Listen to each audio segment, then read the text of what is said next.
សួស្តីអ្នកនរគ្នាខ្ញុំហាស៊ូមីហើយថ្ងៃនេះខ្ញុំនឹងមកសម្រាយសាច់រឿងម៉ាំងវ៉ាមួយដែលមានចំណងជើងថា The Academy Chinese Sportsman ឬអ្នកប្រាជ្ញាដ៏បរិសុទ្ធក្នុងបណ្ដាសភាហើយខ្ញុំទៅស្រាយដំបូងចឹងកុំឲ្យអ្នកគ្នាថា admin នឹងនិយាយ intro ទៅប៉ែ Lord Turn ពេកយើងចូលមកការសម្រាយសាច់រឿងរបស់ admin ទាំងអស់គ្នាបើក្បាលនៃ chapter ដំបូងសាច់រឿងបង្ហាញទៅកាន់បរិម្នាក់ដែលស្ថិតលើវាសង្គ្រាមដ៏ធំមួយហើយយើងមើលទៅកាន់រូបរាងរបស់បរិម្នាក់នឹងទៅគឺគាត់មានរបួសនិងអស់កម្លាំងផងដែរហើយនៅក្នុងសង្គ្រាមមួយនេះយើងក៏បានឃើញថាក៏មានមនុស្សច្រើនក៏បានស្លាប់នៅក្នុងការប្រយុទ្ធក្នុងសង្គ្រាមមួយនេះផងដែរនៅពេលតួឯករបស់យើងក៏កំពុងតែមើលសាកសមនៃទាហានដែលបានស្លាប់ទាំងអស់នោះពេលនោះក៏មានសម្លេងមួយដែលធ្វើឲ្យគាត់ភ្ញាក់ផ្អើលដំសម្លេងមួយនោះក៏បាននិយាយថាភារកិច្ចរបស់ហាយុគឺត្រូវបានបរាជ័យទាំងស្រុងហើយយើងក៏បានគិតទេថាមានមនុស្សដែលអត់ពូនអំណាចដ៏ចាស់បែបនេះនៅពេលតួឯករបស់យើងក៏បានលើសម្លេងរបស់បរិមម្នាក់គាត់បានជាបរិមម្នាក់នឹងតែម្ដងក៏តែអេមីងជឿជាតាមគេខ្លាំងណាស់ក៏ពួកជាទៅវាអាប់សើធរខ្លាំងពេកហើយពេលនោះយើងក៏បានឃើញរូបរាងរបស់បរិមម្នាក់នឹងក៏ជាធំខ្លាំងមែនទែនតាមបោរបស់បរិមម្នាក់នឹងគេហៅវាថា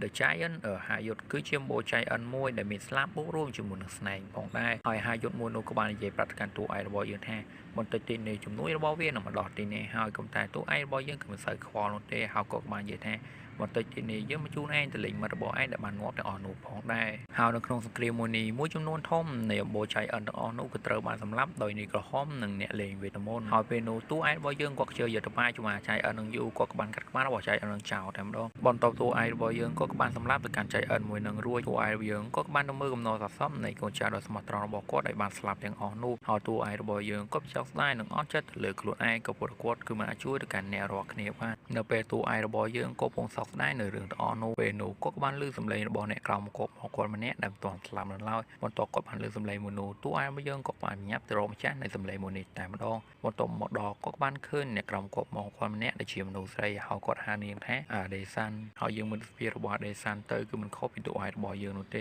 ហើយអ្វីដែលលើពីនេះទៅទៀតដៃស្ដាំរបស់នាងគឺត្រូវបានដាច់ក្នុងសង្គ្រាមមួយនេះផងដែររួចពេលនោះអាដេសាន់នេះក៏បានសួរទៅកាន់តួឯករបស់យើងថាតើពួកអាហារយុទ្ធទាំងអស់នោះទៅវាងាប់អស់ឬនៅហើយពេលនោះតួឯករបស់យើងក៏បាននិយាយប្រាប់ថាគាត់បានជួបពួកវាទៅលេងម៉ែឪរបស់វាអស់ហើយបន្ទាប់ពីលើជើងអាចារ្យរបស់យើងនឹងនាងក៏បានជួបតួកំសត់តែម្ដងហើយក៏បានអរគុណទៅកាន់តួប្រុសរបស់យើងផងដែរនៅពេលតួឯករបស់យើងក៏ឃើញអាចារ្យនឹងចូលទូងសោកខ្លាំងពេកតួឯករបស់យើងក៏បាននិយាយថាប្រសិនបើចង់អរគុណមកកាន់គាត់ក៏មានសំណាមួយដែលចង់ប៉ុនទៅកាន់អាចារ្យរបស់យើងហើយពេលនោះអាចារ្យរបស់យើងនឹងក៏បានសួរថាតើវាជាសំណាអ្វីហើយសំណារបស់គាត់នឹងគាត់ចង់អាចារ្យរបស់យើងនឹងជួយគាត់ក្នុងការកោបសាកសពរបស់អ្នកក្រៅបង្គាប់របស់គាត់នៅពេលគាត់ពងនិយាយនោះពេលនោះអាការៈនៃរបួសរបស់គាត់នឹងវាក៏បានរើឡើងហើយពេលនោះតួឯករបស់យើងក៏បាននិយាយលេងថាប្រហែលជាគាត់រួមបានយូរទេទីទៀតនឹងគាត់ងាប់ដែរហើយពេលនោះអដេសាននាងក៏បានសួរទៅកាន់តួឯករបស់យើងថាប្រសិនបើគាត់ក៏អាចចាក់ចេញពីសង្គ្រាមមួយនេះបានតើគាត់ចង់ធ្វើអ្វីបន្តហើយពេលនោះតួឯករបស់យើងក៏បាននិយាយប្រាប់ទៅកាន់អដេសានថាប្រសិនបើគាត់ក៏អាចចាក់ចេញពីទីនេះបាននោះគាត់ចង់ចូលរៀនក្នុងបណ្ឌិតសភាមួយក៏ពលបណ្ឌិតសភាមួយនោះវាជាបណ្ឌិតសភាដែលត្បូងស្រីរបស់គាត់នឹងពងប្រាថ្នាឲ្យគាត់ចូលរៀននៅទីនោះហើយមិនយូរទេគាត់នឹងចាក់ចេញពីទីនេះឆាប់នៅពេលអដេសាននាងឃើញថាតួឯករបស់យើងគាត់ក៏មានក្តីសង្ឃឹមខ្លាំងពេកអដេសាននាងក៏បាននិយាយថានៅពេលដែលមេជុកភ្លៀងនោះស្ត្រូវតាមស្វ័យរកពួកយើងតែហេតុអ្វីមកជាអ្នកមានក្តីសង្ឃឹមខ្លាំងម្ល៉េះតួឯករបស់យើងក៏បាននិយាយថាខ្ញុំបាននិយាយប្រាប់កាន់អ្នកហើយថាសង្គ្រាមគឺវាត្រូវបានចប់ហើយតែហេតុអ្វីមកជាអ្នកនៅតែចង់បន្តទៀតការនិយាយរបស់អ្នកវាពិតជាមិនសមហេតុផលសោះតែម្ដងនៅពេលពួកគាត់កំពុងនិយាយគ្នានោះពេលនោះក៏មានការរំជួលយ៉ាងខ្លាំងដែលការរំជួលនោះវាជាការម្ដងនៃជំនួយរបស់ពួកអាហារយុទ្ធហើយពួកអាហារយុទ្ធទាំងអស់នោះគឺមិនមែនមកតែមកក្បែរទេគឺវាមកតែមកពូជតែម្ដងហើយមួយចំនួនរបស់វាទៅគឺច្រើនខ្លាំងចុងតម៉ាយហើយបន្ទាប់ពីចាយរបស់យើងក៏បានឃើញនៅចំនួនរបស់ពួកវាក៏បានធ្វើនាមពេជ្រកាំងខ្លាំងដែរព្រោះពេលនេះនាងគ្មានកម្លាំងក្នុងប្រយុទ្ធនោះទេហើយណាមួយដៃស្នាមរបស់នាងក៏ត្រូវបានដាច់ក្នុងសង្គ្រាមមួយនេះផងដែរនៅពេលអាចារ្យរបស់យើងពុកកើតនៅរឿងទាំងអស់នោះពេលនោះទូឯករបស់យើងក៏បានហាដើម្បីដាស់ស្មារតីរបស់អាចារ្យរបស់យើងដល់ពេលនេះគាត់ចង់អាចារ្យរបស់យើងប្រើអំណាចរបស់នាងដើម្បីរុញច្រានរបស់គាត់ទៅកាន់ពួកនោះពួកដើររបស់គាត់ក៏មិនអាចធ្វើដល់ពួកហ្នឹងនោះទេហើយពេលនេះទូឯករបស់យើងក៏ចង់យុទ្ធស្លាប់រត់តែម្ដងក៏ពួករត់ក៏នៅតែងាប់ប្រយុទ្ធគ្នាក៏នៅតែងាប់ដែរដូច្នេះហើយគឺប្រយុទ្ធថយជីវិតចោលតែម្ដងទៅនៅពេលអដេសាននាងឃើញថាតួឯករបស់យើងនៅតែចង់ប្រយុទ្ធបែបនេះអដេសាននាងបានហាមកាន់តួឯករបស់យើងហើយពេលនោះអដេសាននាងក៏បានហាមទៅកាន់តួឯករបស់យើងទៅដល់ហើយនាងក៏បានបញ្ចូលនៅរបស់មួយចូលក្នុងមាត់របស់តួឯករបស់យើងផងដែរហើយពេលនោះតួឯករបស់យើងក៏បានសួរការអដេសានថាតើនាងបានយកអ្វីដាក់ចូលក្នុងមាត់របស់គាត់ហ ហើយពេលមកដេសានេះក៏បាននិយាយ5ពីវត្ថុមួយកំតែយើងដឹងថាផ្សេងទេព្រោះគេអត់ប្រាប់ចឹងទៅអានចេញដឹងអីគេនៅពេលតួឯករបស់យើងក៏បានលើនៅការនិយាយរបស់ដេសានគាត់គឺមិនជឿនោះទេក៏តែជឿឬក៏មិនជឿក៏ដោយក៏ព្រោះពេលនេះមានអាហារយន្តមួយវាមកប្រមូលដុំនៅអំណាចរបស់វាហើយពេលនោះអាហារយន្តមួយនោះក៏បានថាពុំមនុស្សគឺថាតួឯករបស់យើងតែម្ដងស្របពេលនោះវត្ថុដែលដេសានបានផ្ដល់មកកាន់គាត់នោះគឺវាចាប់តាមដំណើរការហើយអ្វីដែលចម្លែកនោះគឺតួឯករបស់យើងគឺមិនទាន់បានងាប់នោះទេគឺនៅរស់មានជីវិតនៅឡើយបន្ទាប់ពីឃើញថាគាត់នៅរស់បែបនេះគាត់ពិតឆ្ងល់ខ្លាំងមែនក៏តែបន្ទាប់ពីគាត់បានស្កេតនៅជុំវិញទីនេះគាត់បានដឹងថាទីនេះវាគឺជាស្រុកកំណើតរបស់គាត់ហើយមានភ្លេចឈ្មោះរបស់តួឯករបស់យើងដែលឈ្មោះតួឯករបស់យើងមានឈ្មោះថារ៉ូណានបន្ទាប់ពីរ៉ូណានគាត់បានដឹងថាគាត់ក៏បានត្រឡប់មកការដិតការវិញបែបនេះក៏បានធ្វើគាត់ពិតច្បាយងាងខ្លាំងតែសារមុននឹងគាត់ក៏មិនជឿពីសម្ដីរបស់អាដេសានគឺបាននិយាយ5កាន់គាត់ទេដែលវត្ថុដែលអាដេសាននេះបានផ្ដល់មកកាន់គាត់នោះគឺវាមានសមត្ថភាពក្នុងការរើឲ្យថាឬក៏វត្ថុមួយនោះគឺវាមានអំណាចអនុញ្ញាតឲ្យគាត់ក៏អាចត្រឡប់ពេលវេលាមកខាងក្រោយវិញបានហើយពេលនោះរ៉ូណានក៏បានជឿហើយថានេះគឺជាការពិតគឺមិនមែនសុបិននោះទេដល់ពេលតួឯករបស់យើងក៏ពុំទៅបែកងាងនោះពេលនោះរ៉ូណានក៏បាននឹកឃើញថា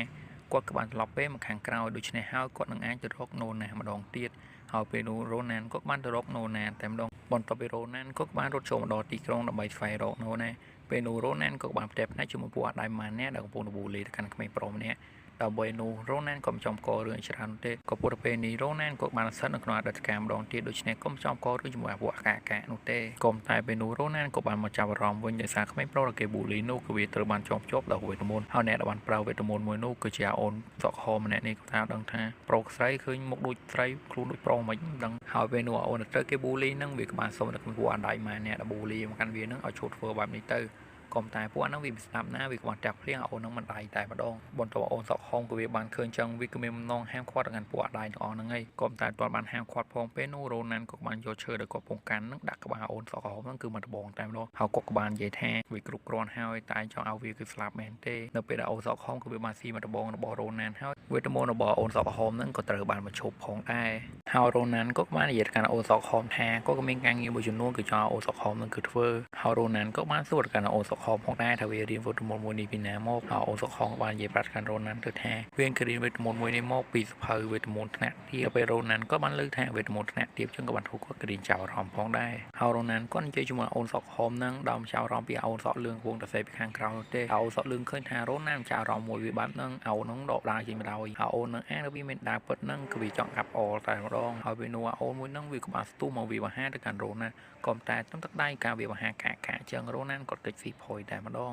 ហើយពេលនោះរ៉ូណានក៏បានគិតក្នុងចិត្តរបស់គាត់ថាទោះបីគាត់បានវិលពេលវេលាត្រឡប់ការរាងកាយអតីតកាលរបស់គាត់វិញក៏ដោយក៏ចលនានិងស្នៀតដានរបស់គាត់គឺវានៅតែដូចដើមដោយសមត្ថភាពរបស់អសក់លឿននឹងគឺវាប្រហែលមិនឈ្នះជាមួយរ៉ូណានទេក៏តែសម្ដីរបស់អសក់លឿននឹងគឺជាជាក់ខ្លាំងតែដល់វាចង់ឲ្យរ៉ូណាននឹងលូតឆ្កងដាក់វាទៅលូវាលើកលែងជីវិតឲ្យក៏តែរ៉ូណានក៏មិនសូវខ្វល់ពីសម្ដីរបស់អូនសក់លឿននោះទេគឺមិនសូវខ្វល់ទេគឺអត់ខ្វល់តែម្ដងអសក់លឿនគឺវានិយាយទៅប៉ែខ្លាំងតែហើយតាមនិយាយមើលងាយទៅកាន់បងរបស់រ៉ូណានមកដែរដល់អូននឹងគឺវានិយាយងងទេសំខាន់គឺវាសោកឌឺទៅកាន់រ៉ូណានទៀតដល់យើងដឹងថារ៉ូណានកុំចូលចិត្តអាណានិយាយមើលងាយកាន់បងសាររបស់គាត់នោះទេហើយពេលនោះរ៉ូណានក៏បានចូលឈើដល់គាត់កាន់នឹងកាត់ជារបស់អូននឹងចោលតែម្ដងហើយពេលនេះរ៉ូណានក៏ពិខឹងខ្លាំងតែហើយរ៉ូណានក៏បាននិយាយទាំងកំហឹងថាតែឯងកំពុងនិយាយអីតែឯងចង់ស្លាប់មែនទេ